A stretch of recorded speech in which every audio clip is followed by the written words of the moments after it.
मैं रईस सिद्दीकी। नमस्कार। नमस्कार।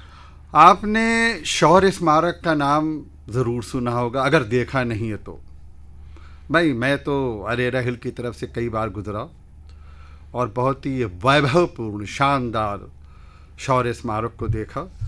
और जैसा कि नाम से जाहिर है कि ये उन लोगों के नाम मंसूब है, उन लोगों के नाम है जिन्होंने इस देश के लिए बहुत कुछ किया है, कुर्बानी दी है, अपने जीवन के निछावर किया है।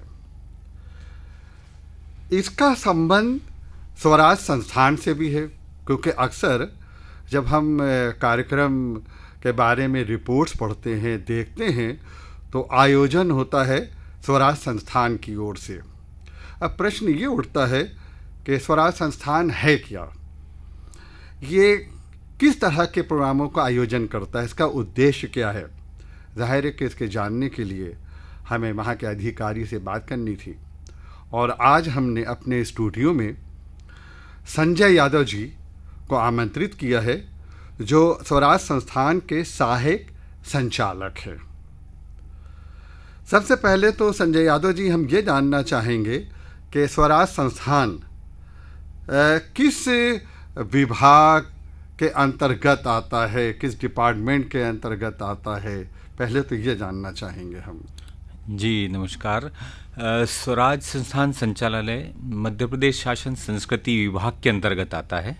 अच्छा जी हाँ। अब दूसरा सवाल ये कि क्या उद्देश्य रहा है इस संस्था का, क्यों ये वजूद में आई संस्था, क्योंकि आपकी जो संस्कृति विभाग है उसके ज़रिए विभिन्न प्रोग्राम होते रहते हैं, फिर एक अलग से एक बिल्कुल विशिष्ट रूप से एक संस्था बना दी गई और उसका नाम रखा गया स्वराज संस्थान। तो स्वराज से तो कुछ हमें पता चल रहा है कि जो आज़ादी से संबंध चीज़ें हों, लेकिन हम चाहते हैं कि आप खुद बताइए।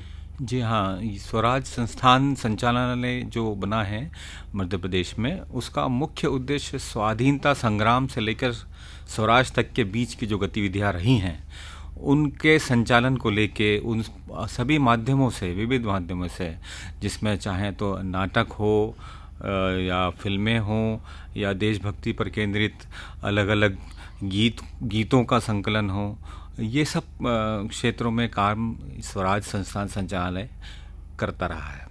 अच्छा, अब हम ये जानने की कोशिश करें पहले कि स्वराज संस्थान की बाकायदा कोई इमारत, कोई भवन है? जी हाँ, स्वराज संस्थान संचालनालय ये भोपाल में रविंद्र भवन परिसर के अंदर ही एक छोटा सा क्षेत्र जो है वो हमें आवंटित किया हुआ है, जहाँ पे एक डॉक्टर शंकर दयाल शर्मा जी पर केंद्रित राज्य संग्रहालय भी स्थापित है, और उसमें हम लोगों ने एक छोटा सा ऑडिटोरियम, मिनी ऑडिटोरियम भी रखा है, जहाँ पर संगोष्ठियाँ और बौद्धिक गतिविधियाँ निरंतर चलती रहती हैं। इसके अलावा उसी भवन में हमने प्रदर्शनी के लिए एक कक्ष भी रखा है, जिसमें आए दिन अलग अलग विषयों पर चित्रांकन की प्रदर्शनियाँ वगैरह लगती हैं, और हम लोग अपना खुद का जो चित्रांकन कार्यशाला वगैरह उसका आयोजन भी उसी प्रदर्शनी हॉल में करते हैं। इस भवन का नाम भी स्वराज संस्थान होगा, तो आपने हमारे ज्ञान में वृद्धि की, इजाफा किया कि वहाँ पर एक छोटा सा कोई कॉन्फ्रेंस रूम भी है, जिसमें इस तरह के लोग उसको किराए पे ले सकते हैं। जी हाँ। और एग्जीबिशन भी, प्रदर्शनियाँ भी लगती हैं। जी हाँ। आपकी अपनी प्रदर्शनी लगती हैं? जी हाँ, हमारी प्रदर्शनी भी लगती है, और बाकी समय में जो खाली होता है तो उसमें हम बाकी लोगों को भी अपने मौका देते हैं, जो नॉमिनल शुल्क जमा करके वो अपनी प्रदर्शनी भी लगा सकते हैं। फ्री काम होता है या पैसे भी लेते हैं?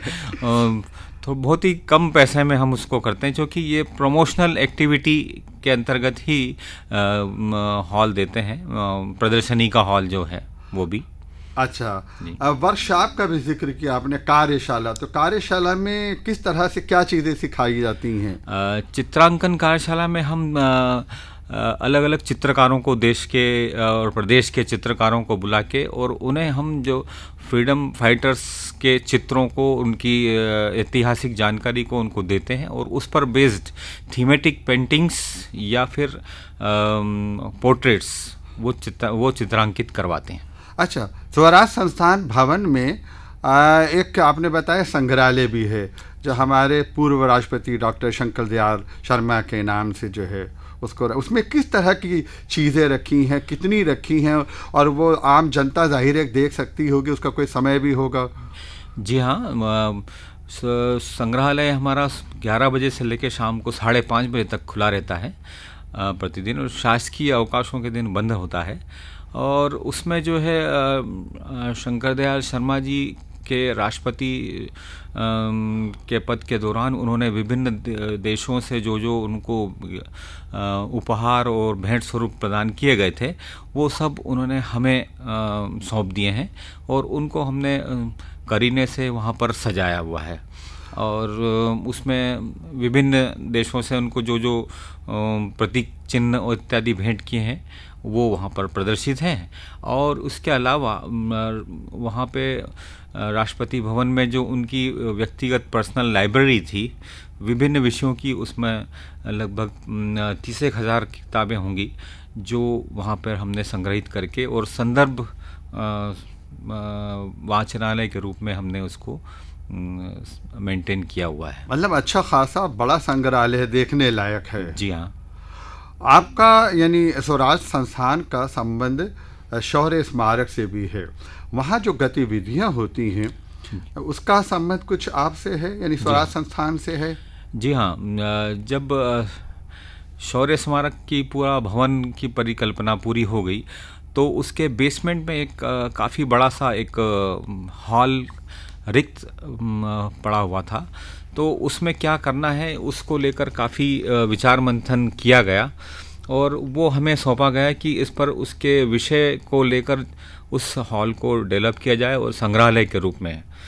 तो उस संग्रहालय के रूप में उसको विकसित करने का कार्य हम लोगों ने किया, और उसमें भारतीय सेना के तीनों अनुषंगों, वायुसेना, जल सेना और नौसेना, तीनों अनुषंगों को लेकर हमने वहाँ पे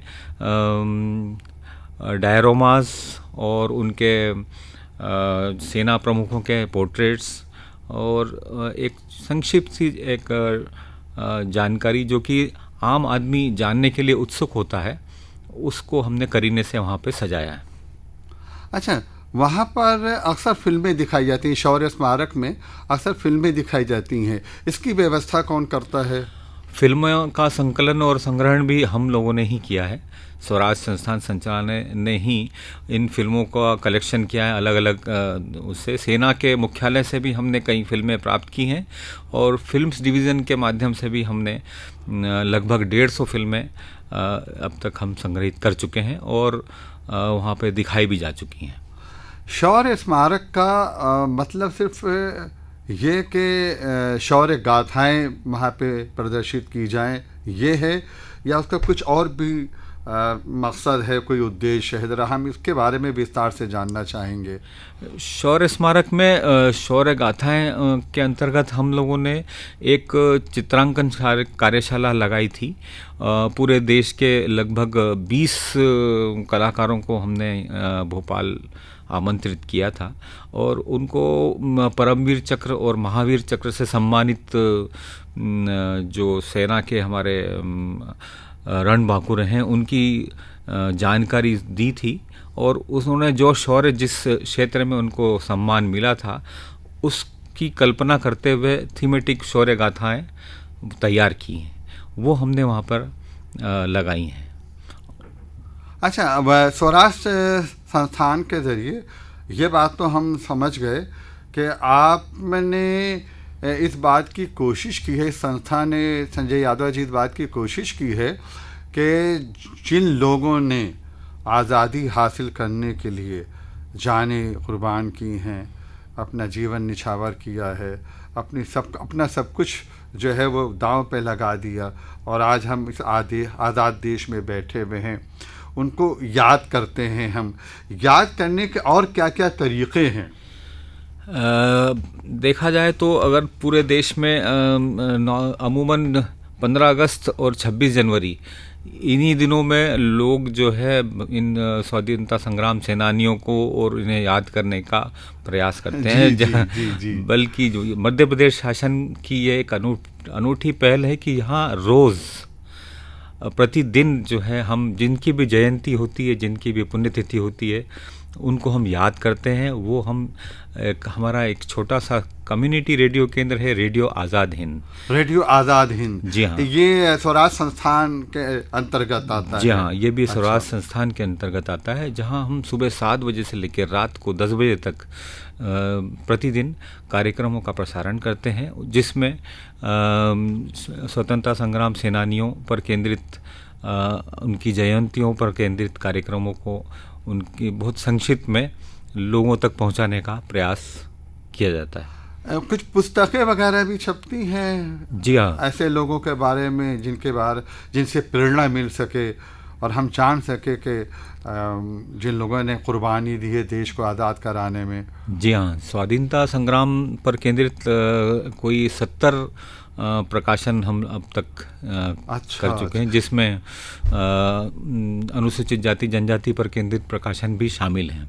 अच्छा, 70 प्रकाशन हैं जी। तो इसमें से मध्य प्रदेश तक सीमित रखा है आपने इस प्रकाशन में, या पूरे देश को लिया है? स्वाधीनता संग्राम का जो विषय है वो किसी राज्य या क्षेत्र विषयक से नहीं जोड़ना चाहिए, या जाति से भी उसको नहीं जोड़ना चाहिए। इसलिए हमने इन सब बंधनों से इसको दूर रखते हुए जहाँ भी उसका विस्तार हो सकता है वो करने का प्रयास किया है। उसमें यह नहीं देखा गया है कि अमूमन जो है वो स्वतंत्रता संग्राम सेनानी किसी दूसरे राज्य का है या इस राज्य का है। इस राज्य के स्वतंत्रता संग्राम सेनानियों पर केंद्रित जो उनके जन्मस्थली हैं, उन पर हम लोगों ने स्मारक तो तैयार किए ही हैं, स्मारक बनाए हैं। जी हाँ। अच्छा, जिस चंद्रशेखर आज़ाद पर केंद्रित एक स्मारक जो है अलीराजपुर जिले के अंदर भाभरा में उनकी जन्मस्थली है, वहाँ पर तैयार किया है, जहाँ अभी पिछले ही अगस्त माह में पिछले वर्ष माननीय प्रधानमंत्री जी ने 9 अगस्त को याद करो कुर्बानी का जो इस साल 70 साल आज़ादी पूरी होने के कारण शुरू किया था, आगाज़ वहीं से किया था।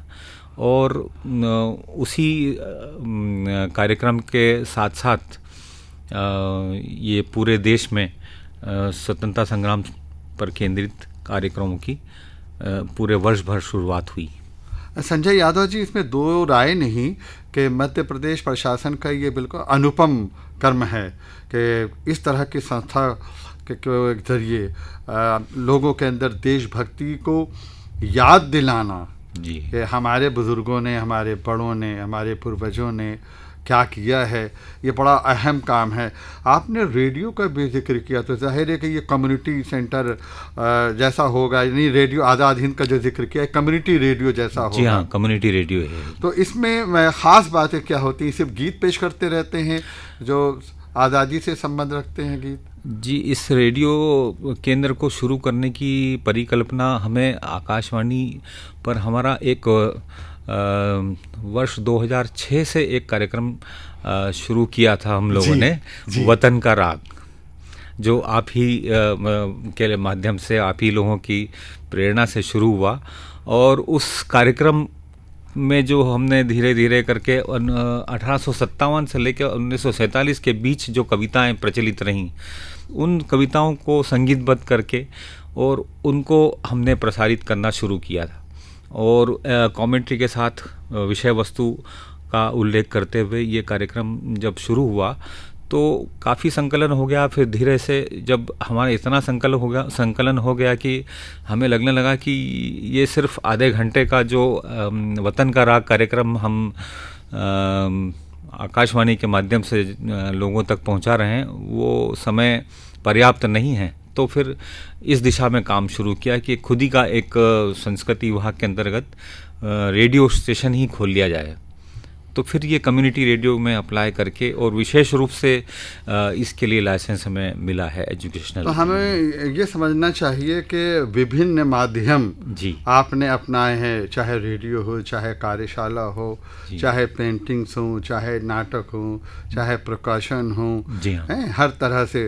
तो संजय यादव जी, सहायक संचालक की हैसियत से स्वराज संस्थान के लिए जो कुछ आप कर रहे हैं, हमें आशा है कि इसमें आप हमेशा अग्रसर रहेंगे और हमें कुछ और नया देखने और सुनने को मिलता रहेगा।